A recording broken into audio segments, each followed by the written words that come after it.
Imagine it's 1928. You're a young girl in Oaxaca, Mexico, and one day in school, you are discovered by two Hollywood agents who bring you to Hollywood to start a new life as a movie star. Well, that was just the beginning for actress Lupita Tovar, a woman who defied the odds and captured the hearts of audiences from around the world. I'm Antonia Carlotta, and this is Universally Me, the channel for all things Universal and classic horror. My family started Universal. They made some of Lupita Tovar's best films, in my opinion, and they were close friends with her. I have to start by recommending Lupita Tovar's biography, which is practically an autobiography. Her son, Pancho Conner, took all of her stories and put them down, and when you read the book, you truly feel like you are just sitting down having a conversation with her. Her life is so full of stories and names and adventures. I'm going to tell you a couple crazy ones today, and I'm barely even skimming the surface. So I will link to it in the description below. I also just got it on like the iPhone Books app. It's around. It's called Lupita Tovar, the Sweetheart of Mexico. So after you watch this, I recommend you get that. Lupita Tovar was born July 27th, 1910, in a small town called Matias Romero in Oaxaca, Mexico. She was the oldest of 9 children, but many of her siblings passed away in childhood. She grew up during the Mexican Revolution, and she experienced violence around her from a young age. Her dad was an alcoholic, he had very traditional views, and her mom was never able to stand up for her.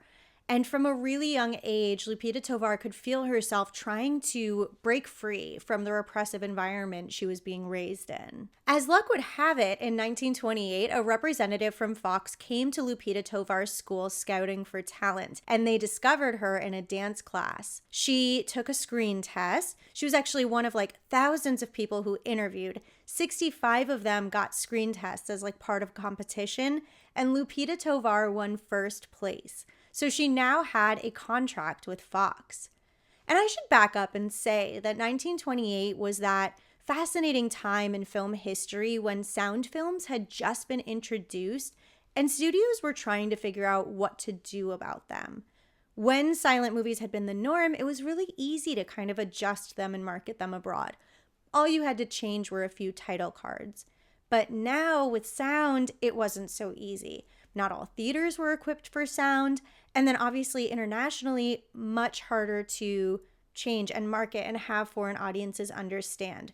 So studios were doing a lot of experimentation in this time. They were dubbing films, and then they also experimented with what were known as multi-language versions of films. So literally the exact same film completely reshot with a different cast in a different language. And I think that might have been the intention behind hiring Lupita Tovar from Mexico. At first, Lupita's father forbid her from going. Lupita was devastated, but she just felt like she had no option but to obey. She saw no future for herself but staying home, taking care of the kids, and mending socks. Thankfully, Fox didn't give up so easily. They countered the rejection by raising their offer and adding an additional stipend so somebody could accompany Lupita to Los Angeles. Her father relented, and soon Lupita and her grandmother boarded a train for Los Angeles. Lupita was suddenly earning $150 a week, more than her dad earned in an entire year back home. She and her grandmother would keep just what they needed to survive in LA and send the rest back home to her family. Though she wasn't booking roles right away, the studio put her to work. She had grooming and etiquette lessons, guitar, dance, acting, and English classes. She read voraciously to learn English, and she mentions going to the studio a lot to watch other actors and learn from them, even mimic them. She mentions learning how to do makeup by watching Janet Gaynor and Mary Astor at the studio. Fox renewed her contract after 6 months, but she was still only booking small roles here and there. She actually mentions her hands getting popular before she did, often being used as doubles for other actresses' hands in movies. With the Great Depression hitting in 1929 and now talkies being the norm, Fox wasn't so sure they could use Lupita Tovar after all. One of the casting directors at Fox recommended that Lupita go talk to somebody at Universal because they knew that Universal was dubbing films into Spanish. This would actually become Lupita Tovar's very first encounter with her future husband, Paul Conner. Paul Kohner was the head of the foreign film department at Universal, and it seems he was instantly smitten with Lupita. He was a Czech immigrant who had impressed Uncle Carl when they met abroad in Carlsbad, and he talked himself into a job with Universal in New York. Lupita Tovar was rather demure, and Paul Kohner was persistent. He kept asking her on dates, and it seems like she was a little unsure at first, but everybody else encouraged her to go out with him, even her grandmother. They all said he seemed like such a nice guy and he was going to treat her well. Paul Kohner was dubbing a film into Spanish, and he offered Lupita the lead role. The film dubbing happened in the evening. We probably know something about this from Spanish Dracula. And Paul Kohner continued to invite Lupita Tovar to eat with him in the commissary. And often not just with him. It was usually with Robert Weiler and William Weiler and Ernst Lemley, all relatives of mine. And when they did start going on dates, they were often accompanied by Sigmund Moos, who I think is another relative of mine. There came a time when Lupita Tovar's contract at Fox wasn't renewed, but she wasn't under contract with Universal either. And unfortunately, she and her grandmother were starting to run out of money. I know that she felt that it was the right thing to do, but I honestly wish that she hadn't sent so much money home to her father and her family. Her father never appreciated it. He didn't use the money well. And now that Lupita didn't have any, she started to feel like she had no choice but to go back home to Mexico. She went to Universal to say bye to Paul Kohner, but he was not going to let her get away. He said to give him 24 hours, so she did. Paul Kohner immediately called up Uncle Carl. He said that Universal was wasting half the studio by closing every single night. He said instead that they should be bringing in whole new casts and crews to film movies in other languages. And then he talked up Lupita Tovar as the perfect actress to star in one of these. And suddenly Lupita Tovar found herself with a brand new contract. Her first film was The Cat Creeps, which was the sound remake of The Cat and the Canary, which unfortunately is now lost in both English and Spanish. I obviously haven't seen it, so I'll never know if this is true, but Lupita said that Paul said that Uncle Carl said that the Spanish Cat Creeps was better than the English Cat Creeps, which actually sounds very similar to what people have said about her follow-up, Spanish Dracula.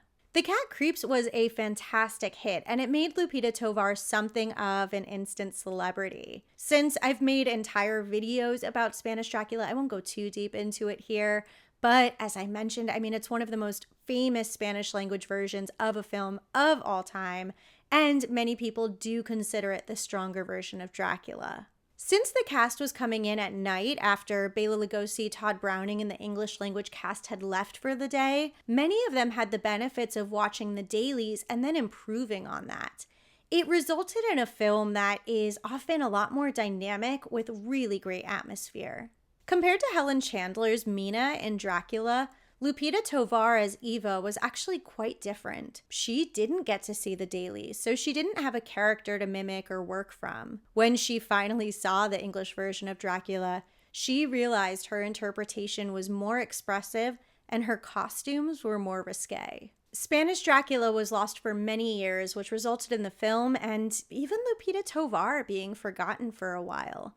But a copy was rediscovered in the 1980s, and that brought Spanish Dracula and Lupita back to the forefront of people's minds again. Making these Spanish language films was a big deal, and it meant a lot to the Spanish-speaking community, both in the US and abroad. Lupita Tovar said people started treating her like a star.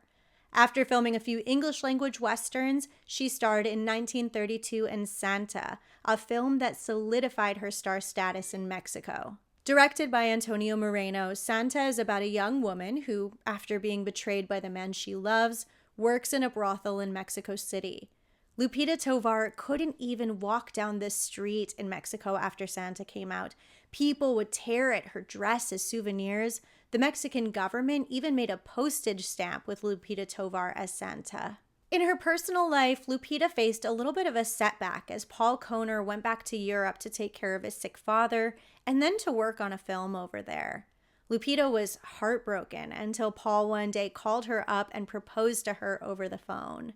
They were married in Czechoslovakia on October 30th, 1932. Lupita gave up her entire life in the United States to move to Europe with Paul.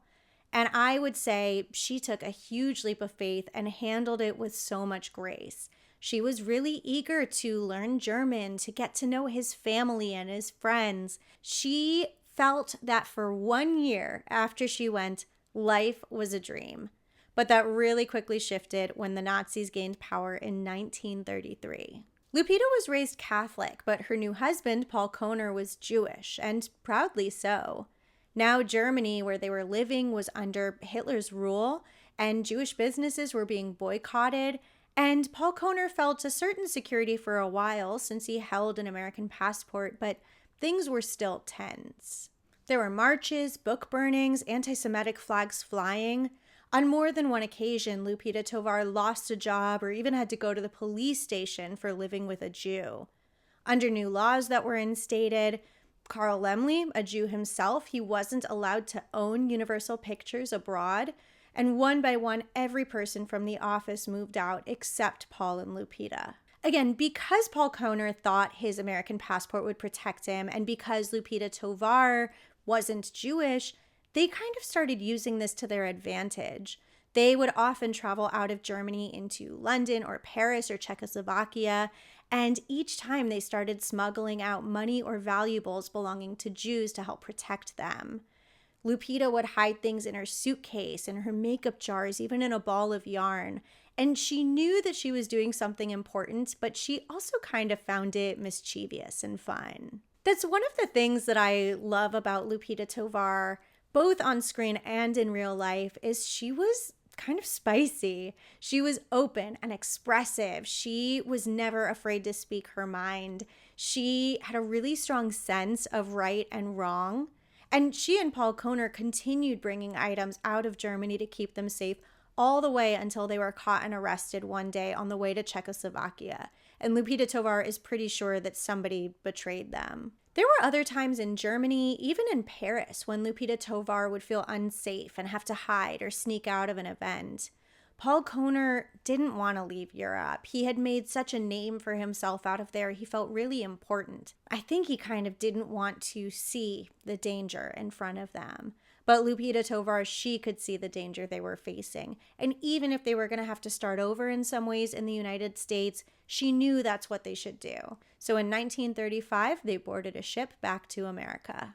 In 1936, she and Paul Kohner had a daughter named Susan Kohner, and in 1939, they had a son, Paul Kohner, who goes by Pancho. Lupita Tovar would continue acting from time to time, both on stage and in film, usually if she was excited about a project or if they just needed the money. Paul transitioned from producing to starting his own talent agency, which he ran for the rest of his life. Lupita and Paul worked hard to sponsor friends and family abroad and get them out of harm's way during World War II, signing affidavits just as Uncle Carl did to bring them to the United States. In 1938, Paul Kohner, Carl Laemmle, and Ernst Lubitsch founded the European Film Fund, which helped refugees who needed affidavits, money, or jobs. The names Lupita drops in her book are incredible, and she does it so casually. Like Frida Kahlo and Diego Rivera, Rita Hayworth, Buster Keaton, Ernst Lubitsch, Orson Welles, and this is just the tip of the iceberg. And then, of course, most exciting for me was how often different relatives came up. Uncle Carl and Jr., of course. She was also really good friends with Ernst Laemmle and his wife. She talks about Max Laemmle quite a bit. I mentioned Sigmund Moos earlier. And then this wasn't in the book, but she was also really good friends with Carla Laemmle, my aunt, later in life. They both lived to be well over 100 years old. So she was truly a close family friend. Lupita Tovar fell a bit out of the public consciousness in her later years, but with the rediscovery of Spanish Dracula in the 80s and 90s, she was suddenly at the forefront of people's minds again. She would get invited to panels and conventions and screenings, and she was so happy about it. Lupita Tovar passed away on November 12, 2016 at 106 years old. Her life was nothing short of remarkable. I again implore you to read her biography. You will feel like she is your best friend. Her talent, her power, and her resilience are so admirable. She defied the odds as a young Mexican woman in Hollywood, navigating language barriers, cultural divides, and the challenges of a male-dominated industry, but she was able to create a legacy that lasts generations. Her role in Spanish Dracula helped solidify its status as a classic, and her performance in Santa helped define Mexican cinema's golden age.